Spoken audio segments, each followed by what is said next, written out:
Good evening. Today, the United States continues to build a broad international coalition to degrade and ultimately destroy the terrorist group known as ISIL. As part of the air campaign, France will join in strikes against ISIL targets in Iraq.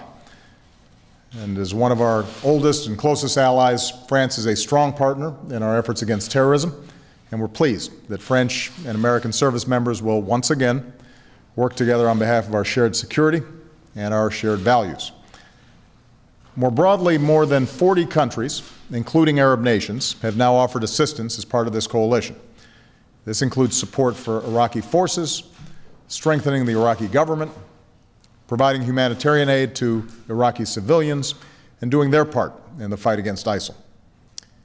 Here at home, I'm pleased that Congress, a majority of Democrats and a majority of Republicans in both the House and the Senate, have now voted to support a key element of our strategy, our plan to train and equip the opposition in Syria so they can help push back these terrorists.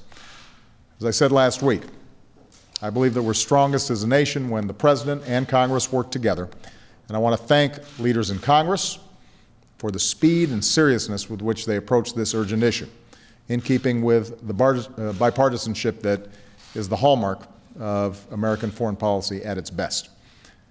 Now, these Syrian opposition forces are fighting both the brutality of ISIL terrorists and the tyranny of the Assad regime. We had already ramped up our assistance, including military assistance, to the Syrian opposition.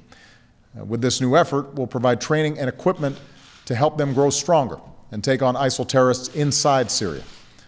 This program will be hosted outside of Syria in partnership with Arab countries, and it will be matched by our increasing support for Iraqi government and Kurdish forces in Iraq. This is in keeping with a key principle of our strategy. The American forces that have been deployed to Iraq do not and will not have a combat mission. Their mission is to advise and assist our partners on the ground. As I told our troops yesterday, we can join with allies and partners to destroy ISIL without American troops fighting another ground war in the Middle East. The strong bipartisan support in Congress for this new training effort shows the world that Americans are united in confronting the threat from ISIL, which has slaughtered so many innocent civilians.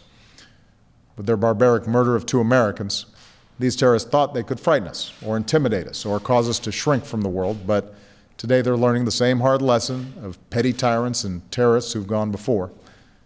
As Americans, we do not give in to fear, and when you harm our citizens, when you threaten the United States, when you threaten our allies, it doesn't divide us, it unites us. We pull together, we stand together to defend this country that we love and to make sure justice is done, as well as to join with those who seek a better future of dignity and opportunity for all people. And today our strikes against these terrorists continue. We're taking out their terrorists, we're destroying their vehicles and equipment and stockpiles, and we salute our dedicated pilots and crews who are carrying out these missions with great courage and skill. As Commander-in-Chief, I could not be more proud of their service. As I told some of our troops yesterday, the American people are united in our support for them and for their families. And as we go forward as one nation, I'd ask all Americans to keep our forces and their families in their thoughts and prayers. Thanks very much.